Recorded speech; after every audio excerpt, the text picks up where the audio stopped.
नमस्कार दोस्तों, आज हमारे साथ नई दिशा चैरिटेबल ट्रस्ट और यमुना स्वच्छता अभियान के संयोजक रहे हैं दीपक गुप्ता जी। दीपक जी, स्वागत है हमारे साथ न्यूज कास्ट में। सर, क्या कहना चाहेंगे? सरकार बदली है और सरकार बदलने के बाद जिस तरीके से सरकार काम कर रही है यमुना को लेकर, क्या कहना चाहेंगे सरकार के लिए? धन्यवाद जी। देखिए, आज आपने बात करी है, इसका जवाब देता हूँ। हमारे माननीय मुख्यमंत्री श्रीमती रेखा गुप्ता जी ने आज के ही नवभारत टाइम्स अखबार के अंदर दिया है 1000 करोड़ रुपए यमुना स्वच्छता के लिए, सफाई के लिए। और मोदी जी ने कहा था कि मैं यमुना को साफ करूंगा, तो इलेक्शन से पहले ही स्टीमर उसके अंदर मशीनें उतर गई थी सफाई के लिए, और लगातार कंटिन्यू उसकी सफाई हो रही है, उसकी सील्ड निकल रही है, गाद निकल रही है, और उसके अंदर जो हालात थे उसके गंदगी के अंबार थे वो सब बाहर निकलते जा रहे हैं। और बड़ा अच्छा काम कर रही है दिल्ली सरकार। जो केजरीवाल सरकार इस पे फ्लॉप रही और जो हारी, उसका सबसे बड़ा मुद्दा यमुना ही रहा है। तो आज हमारी सरकार आई है और ये काम इस पे करेगी। अगर यमुना को लेकर जिस तरीके से सरकार के द्वारा कार्यक्रम चलाए जा रहे हैं और आप स्वयं भी यमुना से लगातार पिछले कई वर्षों से जुड़े रहे हैं, जिस तरीके से सरकार के द्वारा यमुना जो वजीराबाद के आगे का इलाका है, जहां पर काफी जो नाले हैं, बड़े बड़े नाले गिरते हैं, फिर भी सरकार ने वहां पर यमुना आरती का प्रबंध करवाया, और ऐसे तमाम घाट हैं दिल्ली में, उसको लेकर अभी सरकार कहीं ना कहीं अपने आप को उन मामलों से दूर रख रही है। ऐसा क्यों? ऐसा नहीं है, लेकिन मैं कह सकता हूं कि जो हमारे नेता हैं, सीनियर लीडर हैं, वो यमुना पे ग्राउंड लेवल पे तो नहीं उतरे हैं। उनको जैसे ही लोग जानकारी कराते हैं, हमारे अफसर कराते हैं, वैसे वो चलते हैं कई बार। और रही घाट की, मैं आपको बताता हूं, ये यमुना 44 किलोमीटर लंबी है, 22 किलोमीटर वजीराबाद तक आती है और 22 किलोमीटर से आगे कालिंदी कुंज को पार करके बदरपुर तक जाती है। तो हमने प्रस्ताव पीछे दिया था और इस पे प्रधानमंत्री जी को, उन्होंने एलजी साहब से कहा और इस पे काम भी हुआ। और आज जो वासुदेव घाट है वो भी हमारी काफी हद तक हमारी इसमें मेहनत है, और वासुदेव घाट पे एलजी साहब ने काम किया और आज इस पे काम हो रहा है। लेकिन बस एक ही चीज कल दिल को कचोटती है कि इसके अंदर गंदा पानी गिर रहा है नाले को, और अब उसकी यमुना आरती हो रही है, जो लोग स्नान नहीं कर पा रहे आज भी। अब ये थोड़ी सफाई होती रहेगी, तो इसके लिए मैं आपको एक प्रस्ताव दिखाना चाहूंगा। मैंने पहले ही पीएम साहब को भी, एलजी साहब को, गृह मंत्रालय को, सबको ही दिया हुआ है। ये प्रस्ताव आप देख रहे होंगे, ये वजीराबाद से पहले रामघाट पड़ता है, वजीराबाद से पहले, जहां तक यमुना बिल्कुल साफ रहती है। और इसके अंदर मैंने क्या दिया है कि यमुना की ठोकर ऐसे है कि वहां पे एक 5 मीटर की नहर खोद के लाई जाए, काली घाट, रामघाट होते हुए, और वापिस ये ऐतिहासिक घाट है, मैं आपको जानकारी हूं, 1100 साल पुराना घाट है, और यमुना के अंदर मिला दिया जाए तो चलता हुआ पानी मिलेगा, और जो हमारे श्रद्धालु आते हैं वो इसमें स्नान कर सकते हैं। ऊपर ही यहाँ पे एक वजीराबाद का रास्ता आ रहा है, वजीराबाद से रास्ता आ रहा है और जगतपुर के लिए जा रहा है सीधा। तो यहाँ पे मोहल्ला क्लिनिक बना, उसके साथ विश्राम घर है, और इसके साथ में जमीन खाली पड़ी है, काफी गवर्नमेंट की गड्ढा है, इसमें लोग मलबा डाल रहे हैं, और इसको बंद करे। तो इसको अगर खोद दिया जाए और इसमें एक झील का निर्माण किया जाए तो बड़ा अच्छा टूरिस्ट पैलेस बनेगा।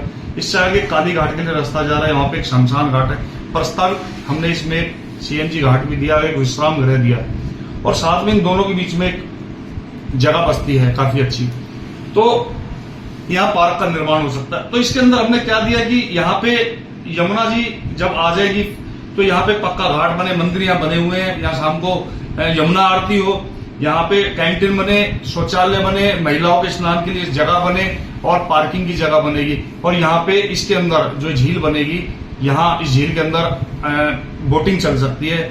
जो लोग दूर दूर नहीं जा सकते, जिनके पास पैसे की दिक्कतें हैं, वो यहाँ पे एक स्नान कर सकते हैं और एक टूरिस्ट पैलेस की तरह इसको इस्तेमाल कर सकते हैं। उसी तरह आप ही ने कहा कि भाई यमुना आज गंदी है, तो मैं इसका ये तो प्रस्ताव है, यमुना वजीराबाद से पहले हमारा सबसे अच्छा घाट बन सकता है। मैं चैलेंज करता हूं सरकार को भी, मैं दिल्ली सरकार को चैलेंज कर सकता हूं, भारत सरकार को चैलेंज कर सकता हूं, इससे अच्छा घाट दिल्ली के अंदर नहीं बन सकता। वहीं अगर मैं बात करूं, जिस तरीके से आपने चैलेंज की बात करी है, रामघाट और कालीघाट के इलाके की बात की, वहीं सरकार की तरफ से एक इनिशिएटिव लिया गया है कि जगतपुर से लेकर सोनिया विहार जो यमुना का इलाका है उसमें क्रूज चलाने को लेकर, तो क्या सरकार को इन चीजों को भी संज्ञान लेना चाहिए? हाँ, बिल्कुल लेना चाहिए संज्ञान में, क्योंकि अगर वो क्रूज चला रहे हैं तो ये यहीं से जाएंगे, क्रूज कहां से जाएंगे, इसके सामने से निकलेंगे। अगर ये टूरिस्ट पैलेस बन जाता है और यहाँ पे जैसे हरिद्वार का एक हमारा आस्था का केंद्र है, ऐसे ये भी आस्था का केंद्र बनता है। कोई गंगा है, यहाँ यमुना है, तो दोनों के लिए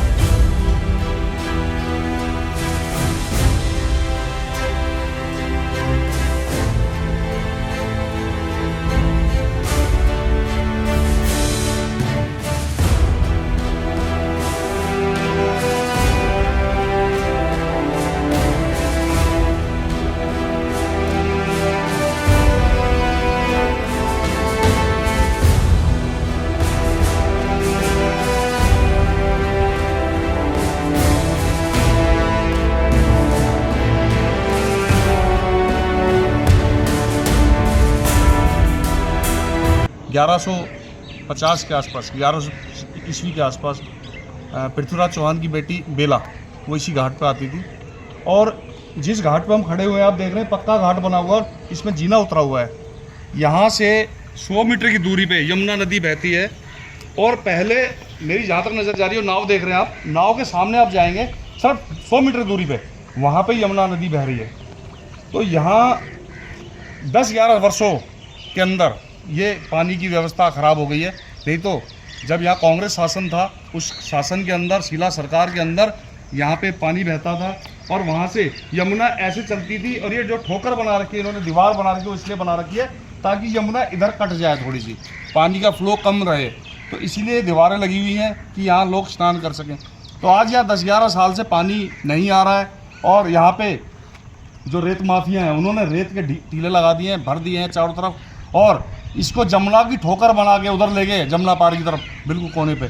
और अगर वहाँ से 200 मीटर की दूरी से अगर हम यमुना को 5 मीटर की नहर के तौर पर खोद के लाएं और कालीघाट रामघाट होते हुए वापस इसको यमुना मिला दें, तो यहाँ जो अभी पंडित जी हमारे बता रहे थे, हजारों श्रद्धालु आते हैं हर इतवार के दिन। और यहाँ व्यवस्था हो सकती है स्नान की, जैसे आज हरिद्वार के अंदर है। तो हरिद्वार की तर्ज पे ये घाट आज भी विकसित हो सकता है और बहुत अच्छे तरीके से हो सकता है। ये सरकार को थोड़ा सा इस पे ध्यान देना पड़ेगा। देखिए जो आप देख रहे हैं, मैंने आपको बताया था, पीछे से उधर से यमुना जी आ रही है, वहाँ से अगर 5 मीटर की नहर खोद के लाते तो आप सामने देख रहे हैं बगलामुखी मंदिर है, ये माता का बगलामुखी माता बहुत प्राचीन चली आ रही है। और ये काली घाट है सामने, ये काली घाट होते हुए, और आप ये देख रहे हैं यहाँ श्रद्धा के नाम पे हमारे जो श्रद्धालु आए हुए यहाँ स्नान कर रहे हैं। और आप इसकी हालात भी देख रहे हैं, जो ये देखिए इधर आप अपना कैमरा घुमाइए, ये देखिए क्या हालत है। तो चलता हुआ जल अगर मिलेगा तो श्रद्धालु ज़्यादा से ज़्यादा मात्रा में आएंगे और स्नान करेंगे। तो एक यहाँ जो सबसे बड़ा दुर्भाग्यपूर्वक रहा, हम दिल्ली के अंदर रह रहे हैं, दिल्ली सरकार एक झुग्गी झोपड़ी वाले को लाइट दे देती है। ये राम घाट है, ऐतिहासिक घाट, 1000 साल पुराना घाट, इस पर लाइट नहीं है, इस पर लाइट नहीं है इसके ऊपर। और यहाँ पे इतनी बुरी हालत है, आप देख रहे हैं कि आप किधर भी देख लीजिए, कहीं भी आपको लाइट का कोई भी तार वार कुछ दिखाई नहीं देगा दूर दूर तक भी आपको। क्या अंधेरा रहता है। तो कम से कम सरकार को सोचना चाहिए, कम से कम अपनी स्ट्रीट लाइट लगा दे, अगर वैसे नहीं देती तो इन चीज़ों को देख के पर्यटक आते हैं, यहाँ पे श्रद्धालु आते हैं, पंडित जी यहाँ खुद रहते हैं, कई परिवार यहाँ रहते हैं इसके आसपास। तो एक तो मैं दिल्ली सरकार से पुनः अनुरोध करूँगा कि वो यमुना के वहाँ से 5 मीटर की नहर को खोद के लाएं और वापस इसमें मिला दो। चलता हुआ जल जो आज से 10 साल पहले तक आता था, वो दोबारा चालू हो जाए और यहाँ जो श्रद्धालु आ रहे हैं उनकी संख्याएँ बढ़े। और आज हम मुहिम चला रहे हैं दिल्ली पूरे देश के अंदर, बेटी बचाओ बेटी पढ़ाओ। लेकिन यहाँ जो महिलाएं आती, बहनें आती हैं, बच्चे आते हैं, उनके लिए वस्त्र बदलने के लिए स्नान गृह नहीं है, यहाँ पे कोई शौचालय नहीं है, कोई बाथरूम नहीं है, लाइट नहीं है, पानी नहीं है पीने का। अगर आप देख रहे हैं तो ये बर्मे भी टूटे फूटे हैं। तो आज हालात इससे ज़्यादा बदतर क्या हो सकते हैं कि एक दिल्ली शहर के अंदर जो कैपिटल है, और उसके बावजूद यहाँ के हालात बद से बदतर हैं।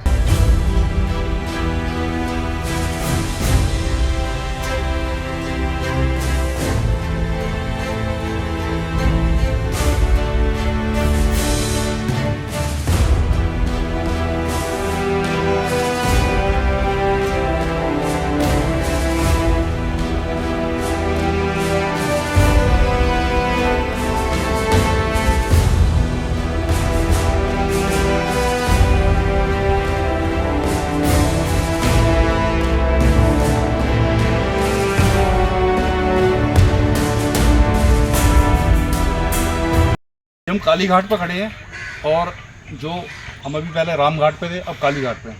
यहाँ से यमुना जी सिर्फ 100 मीटर की दूरी पे हैं। तो वहाँ से यमुना जी ऐसे ही बहती थी। ये बीच में आप झोपड़ियाँ देख रहे हैं, झाड़ी देख रहे हैं, इसके कारण ये रास्ता बंद हो गया पानी का फ्लो। यहाँ से ऐसे पानी आता था और ये पक्का घाट बना हुआ है। ये बहुत पुराना घाट है, आज का नहीं है ये। इस घाट को बने भी 40-50 साल हो गए होंगे कम से कम। आप देख रहे हैं इस घाट को, और यहाँ पानी नहीं है। आज लोग यहाँ पर्यटक नहीं आते, श्रद्धालु स्नान के लिए नहीं आ रहे हैं। तो अगर ये खुल जाए वहाँ से तो यहाँ श्रद्धालु खूब आएंगे और चलता हुआ पानी मिलेगा फ्लो के अंदर। तो ये काली घाट और राम घाट और वापसी फिर जमुना जी। ये आप देख रहे हैं बगलामुखी मंदिर का बोर्ड लगा हुआ है, सामने बगलामुखी मंदिर है। माता बगलामुखी का मंदिर है, यहाँ साधना के लिए माना गया है माता को। और पूरे देश के अंदर गिनती के ही मंदिर है बगलामुखी, माँ बगलामुखी मंदिर। तो और आप उत्तराखंड और हिमाचल प्रदेश में अगर देखें तो माँ बगलामुखी का मंदिर बहुत प्राचीन और भव्य मंदिर, और उनकी बहुत ज़्यादा आराधना रहती है।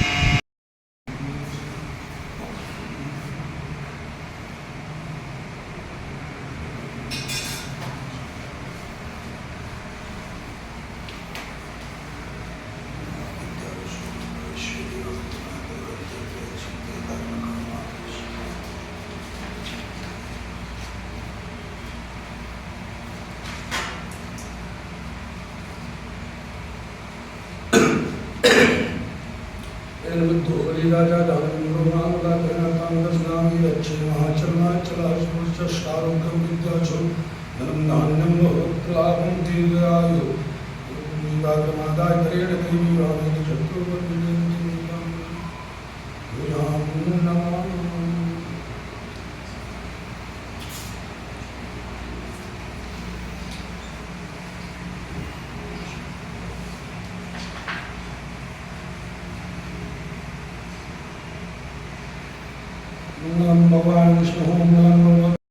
और उससे आगे का मैं आपको बात कराता हूँ जी।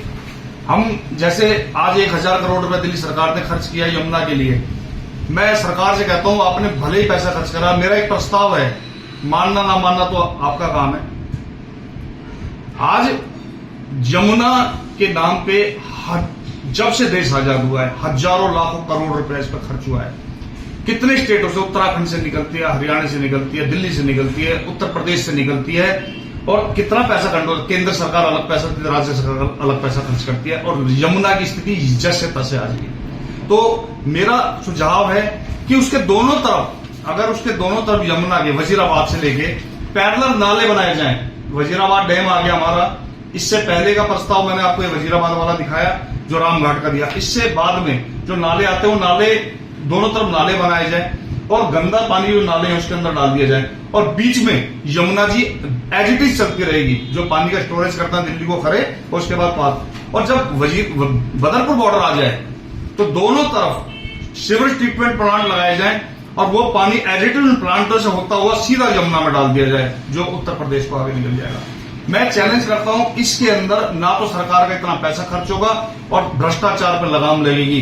क्योंकि बार बार ये कहते रहते, हमारे दिल्ली के अंदर 39 सीवरेज प्लांट लगे हुए हैं जो वाटर ट्रीटमेंट के लिए हैं, लेकिन वो सबके सब बंद पड़े हुए हैं, 1-2 चल रहे हैं। तो इतना पैसा लगने के बाद भी अंग्रेजी हुकूमत से चलते हुए आ रहे हैं, और आज भी ये हालात है, वो बंद पड़े हैं। क्यों बंद पड़े हैं? अगर मैं बात करूं, जिस तरीके से आपने राम घाट और काली घाट के विषय में बताया, वो लगातार पिछले कई वर्षों से आपकी संस्था के द्वारा वहां पर लगातार सफाई अभियान चलाए गए, तमाम राजनीतिक लोग और तमाम अफसरों का आना हुआ।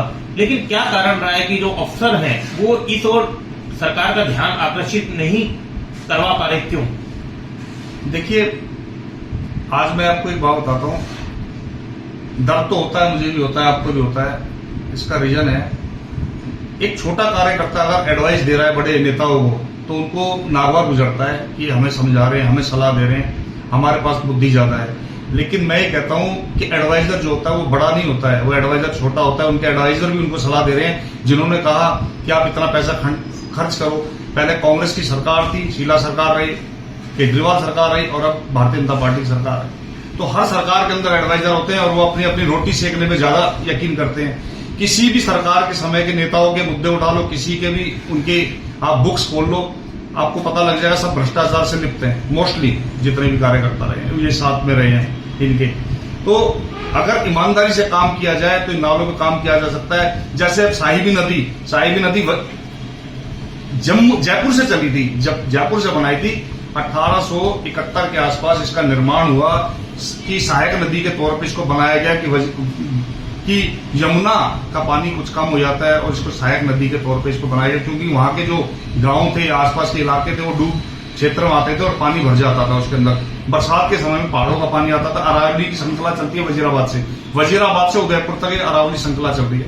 तो इसके साथ साथ इन्होंने इसका एक निर्माण करा कि एक नदी के तौर पे इसको बनाया गया, साहिबी नदी को, और आज वो साहिबी नदी एक गंदे नाले के तौर पे इस्तेमाल हो रही है। तो आज हमारा बड़ा दुर्भाग्य की बात है कि अब साहिबी नदी एक नजफगढ़ नाले के ड्रेन के रूप पे के नाम से जानी जाती है, जबकि साहिबी नाम से उसको आज पहचान ही होती जा रही है। देखिए, ये थी तो साहिबी नदी 1871 के आसपास ये जयपुर से चालू हुई थी साहिबी नदी, और ये वहाँ का जो पानी होता था बरसात का, जो डूब इलाके थे वहाँ भर जाता था, उसको पानी को निकालने के लिए बनाई गई थी और सहायक नदी के तौर पे कि पूरी दिल्ली को सप्लाई देती है। और यहाँ पे ये अंग्रेजी हुकूमत में होनी थी। तो आज इसकी स्थिति दयनीय है जो आप कहना चाह रहे हैं। आज तो साहिबी नदी लोगों को पता ही नहीं है, इसको नजफगढ़ ड्रेन के नाम से जाना जाता है। तो आज इसकी हालत बहुत ख़राब है। सामने आप देख रहे हैं वजीराबाद का, उसके पीछे ही आप देख रहे हैं साफ पानी है बिल्कुल यमुना का। और अगर इसके साथ तो पैरेलल नाले दोनों तरफ बना दिए जाएं, इस नालों के साथ ये पानी लास्ट में ले जाके बदरपुर पे इन नालों को, ये 39-40 नाले हैं छोटे बड़े टोटल, जो 22 किलोमीटर के अंदर डलते हैं। तो वहाँ पे सीवरेज ट्रीटमेंट प्लांट लगा दिया जाए और उसको पानी को फिल्टर करके सीधा यमुना में डाल दिया तो उत्तर प्रदेश में निकल जाए साफ पानी, और इस पर कम खर्चा आएगा। देखिए, आप देख रहे हैं ये साहिबी नदी वाला रास्ता आ रहा है, ये यमुना आ रही है उधर से, ये यमुना आ रही है और दोनों यहाँ मर्ज हो रहे हैं। जैसे अगर 39 नालों पे 39 प्लांट लगते हैं तो आज हालात ऐसे ही होंगे जैसे इसके अगर एक भी प्लांट खराब हुआ तो मेरा कहने का मतलब ये है कि 39 प्लांट पहले लगे हुए हैं दिल्ली के अंदर, जिसमें 3-4 ही काम कर रहे हैं, बाकी सब बंद पड़े हैं। तो जब वो बंद पड़े हैं तो ये भी बंद हो जाएंगे अगर आप नहीं लगाएंगे तो क्यों ना इसके साथ साथ पैरेलल नाले बनाए जाएं बिल्कुल दोनों तरफ, उधर भी एक नाला और एक इधर भी नाला, और बीच में यमुना जी चलती रहे। और पैरेलल नाला बनने के बाद लास्ट में सीवरेज ट्रीटमेंट प्लांट लगाया जाए ताकि वो जगह, वो पानी वहाँ से फिल्टर हो गए यमुना जी में डाल दिया जाए, तो साफ स्वच्छ निर्मल जल मिलेगा और इसमें स्नान कर सकेंगे। इसमें सारे हम तीर्थ मना सकते हैं, जितने भी हम आस्था के केंद्र जिसको बंद कर दिया गया है, सब चीज़ों को बंद कर दिया गया है, वो चीज़ें चालू हो सकती हैं। तो मैं बस यही कहना चाहूँगा, अगर एक भी प्लांट उनका बंद हुआ तो जो आज यमुना की है वही होगी। वही अगर मैं बात करूं, जिस तरीके से आपने साहिबी नदी की बात करी, और वहीं जो यमुना का ये जो इलाका है, यहाँ पर पृथ्वीराज चौहान की बेटी बेला आती थी, जो काफी चर्चा का भी विषय रहा है। बेला रोड के नाम से जगह भी है, घाट भी है। तो क्या लग रहा है सरकारें इस ओर क्यों ध्यान नहीं दे पा रही? इसी आपको जानकारी कराता हूँ। अभी जो हमारे एलजी साहब ने एक घाट का निर्माण कराया जो ISBT के ऊपर, वो बेला रोड पे ही पड़ता है, और उसको बेला रोड के नाम से ही जो हमने प्रस्ताव दिया था, मैं आपको दिखा भी सकता हूँ, मेरे पास पेज है उसके अंदर, उसमें जो हमने लिख के दिया था बेला रोड ही लिखा था, और बेला रोड पे ही काम हुआ है, क्योंकि ऐतिहासिक घाट रहा है ये, और ये प्रधानमंत्री जी को दिया था उस समय हमने, और इसी के ऊपर काम हुआ है सारा। तो बेला रोड वो रहा, और बेला रोड इसको भी कहा जाता है क्योंकि यहाँ पे एक वजीर का अस्तबल भी रहा उस समय, और पृथ्वीराज चौहान जी के समय में, क्योंकि पृथ्वीराज चौहान जी जो अजमेर में पैदाइश हुए, अजमेर के राजा थे, उसके बाद इनके नाना जी का नानी यहाँ की थी, नाना यहाँ के थे दिल्ली के, और उनको यहाँ का भी सिंहासन मिला था दिल्ली। मैं आपको बता रहा था कि बेला रोड के नाम पे ये प्रधानमंत्री जी को लिखा था हमने, और इसके ऊपर आज ये बेला रोड के ऊपर ये काम हुआ।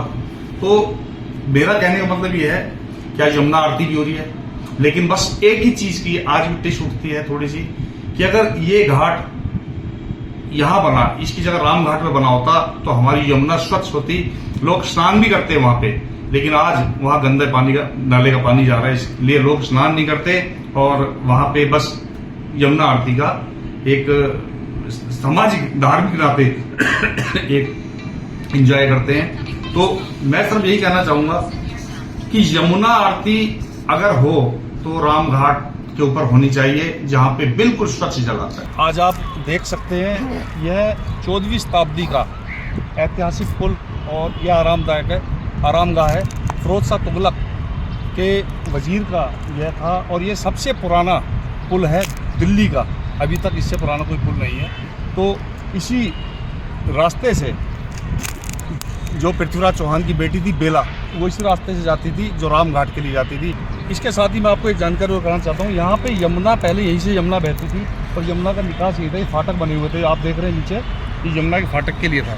क्योंकि ये आप जो देख रहे हैं कम से कम 20 फुट गहरा है ये, अभी ये 20 फीट गहराई है इसके अंदर और बड़ा ही। और एक जानकारी और है, लाल किला से लेके यहाँ तक आरामगाह तक, यहाँ तक एक अंदर ही अंदर एक सुरंग बनी हुई है जो अंदर कनेक्टेड है ये एक दूसरे से। सर, सरकार बदली है, पहले आपने काफी आदान प्रदान पत्रों का किया, अब सरकार बदली है और इस सरकार से आप कितनी अपेक्षा कर रहे हैं? देखिए, अपेक्षा बहुत है और काम भी कर रहे हैं, ऐसा नहीं है। जैसे ही आए हैं आते के साथ इन्होंने यमुना के ऊपर काफी मतलब आप सोचिए एक्शन मोड पे लगे हुए हैं। और आज भी जब बताया मैंने आपको कि 1000 करोड़ रुपए अगर यमुना के लिए खर्च करने के लिए कहा है, तो काम कर रहे हैं और काम अच्छे तरीके से होगा। तो जिस तरीके से आपने पहले पत्राचार किया है सरकारों के साथ, सरकार बदल गई है, अब नई सरकार आई है, तो अब अपने माध्यम से, संस्था के माध्यम से फिर से आप क्या कहते हैं इन चीजों को आगे बढ़ाने का प्रयास करेंगे? बिल्कुल बढ़ाऊंगा और समय भी मांग रहा हूं मैं। हमारे माननीय मुख्यमंत्री जी के पास इस समय की थोड़ी शॉर्टेज है और अभी वो वहां से शिफ्ट नहीं हुई है, तो जैसे वो शिफ्ट हो जाएंगी उसके बाद उनसे एक मीटिंग के लिए समय मांगा हुआ है। इसको लेके मैंने, यमुना को लेके मैंने अभी पीछे जो उत्तराखंड के एलजी साहब हैं, तो उनसे भी मैंने समय मांगा था, उन्होंने समय दिया, मेरे को आधा घंटे का समय दिया और मैं उनसे भी मिलके आया था कि हमारे उत्तराखंड से जो ये यमुना मैया चल रही है, एकदम स्वच्छ निर्मल जल, मतलब मिनरल वाटर फैल है और यहाँ तक आते आते ऐसे हालात हो जाते कि हम उसको हाथ में लेते हुए हमारे को शर्मिंदगी महसूस होती है। तो उनको भी बड़ा दुख हुआ कि यहाँ तक आते हैं तो यमुना बहुत मैली हो जाती है और खराब हो जाती है। तो वो इस पर काम कर रहे हैं, हर राज्य से, हर स्टेट से वो बात कर रहे हैं कि इसको यमुना को कैसे भी करके स्वच्छ करा जाए। अगर मैं बात करूं, जिस तरीके से आपकी संस्था ने लगातार सफाई अभियान को लेकर पत्राचार के माध्यम से सरकार को ध्यान आकर्षित किया, अब जो वर्तमान समय चल रहा है, यमुना आरती भी हो रही है आप संस्था की तरफ से, आप क्षेत्रीय लोगों को और सरकार को अपनी तरफ से क्या अनुरोध करेंगे? देखिए, मैं तो यही अनुरोध करूंगा कि आप कैसे भी करके राम घाट का निर्माण करें। राम घाट के ऊपर हमने प्रस्ताव दिया, बहुत अच्छा प्रस्ताव है ये, और इसके अंदर मैं ज्यादा नहीं कहूंगा, लेकिन इतना कहूंगा, दिल्ली सरकार का अगर इस घाट को बनाने में 100 करोड़ रुपए लगते हैं, 100 करोड़, तो मैं दावा कर सकता हूं 1 साल में 200 करोड़ रुपए कमा लेंगी इसी घाट से, क्योंकि ये इतना ऐतिहासिक, इतना सुंदर घाट बनेगा और इसके अंदर इतनी चीजें होगी। लोग यहाँ दूर दूर से आते हैं। आज मैं आपको एक जानकारी और कराऊं, संडे के दिन, इतवार के दिन यहाँ पे मेला लगता है, हर इतवार को। आप देखना, आप कभी भी जाएं, सुबह 4 बजे से भीड़ चालू हो जाती है और रात तक भीड़ लगी रहती है। हजारों आदमी आते हैं, दिल्ली के आते हैं, हरियाणा से आते हैं, उत्तर प्रदेश से आते हैं। ये अगर ऐतिहासिक घाट ना हो तो यहाँ लोग क्यों स्नान करने आएंगे? बाकी भी तो यमुना पड़ी हुई है हमारे पास, वहां नहीं जाते, लेकिन राम घाट पे स्नान करने आते हैं। वहीं अगर मैं बात करूं, एक स्वच्छता को लेकर प्रधानमंत्री के द्वारा लगातार कैंपेन चलता है, लेकिन यमुना सफाई को लेकर जो कैंपेन की जरूरत है, सरकारें तो काम कर रही हैं, आम जनता को की भागीदारी के लिए आप क्या कहना चाहेंगे? देखिए, जैसे हम अपने घर की सफाई रखते हैं, ऐसे ही हमें गली मोहल्ले की भी रखनी चाहिए। और यमुना तो हमारी पावनीय है और यमुना और गंगा मैया की सिवा हमारे पास कुछ नहीं है, क्योंकि जिस दिन उसका जल आना बंद हो जाएगा हमारी सांसें रुक जाएंगी उस दिन। तो हमें इस पानी की कदर करनी चाहिए, क्योंकि बूंद बूंद कीमती है।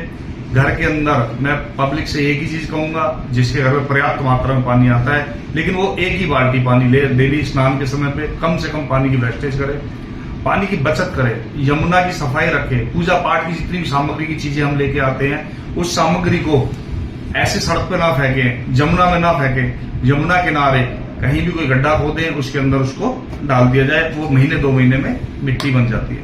तो यमुना को साफ सफाई रखेंगे तो हमारी भी साफ सफाई रहेगी और हमारे आने वाले समय में दूषित पानी पीने की जरूरत नहीं है। नई दिशा चैरिटेबल ट्रस्ट के संयोजक दीपक गुप्ता जी, जिन्होंने यमुना के बारे में और यमुना की सफाई को लेकर बहुत ही अच्छी बातें कही। अब देखने वाली बात होगी कि सरकार इन बातों पर कितना काम करती है। फिर मिलेंगे नई शख्सियत के साथ, तब तक के लिए नमस्कार।